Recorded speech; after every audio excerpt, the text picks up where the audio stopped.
బ్రహ్మాండనాయకునికి బ్రహ్మోత్సవం, బ్రహ్మాండనాయకుని బ్రహ్మోత్సవం,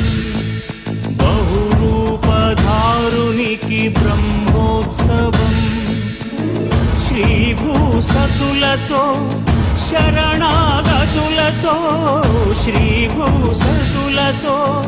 శరణాగతులతో, ఏడు కొండల పైన చక్కగా బ్రహ్మరూపుని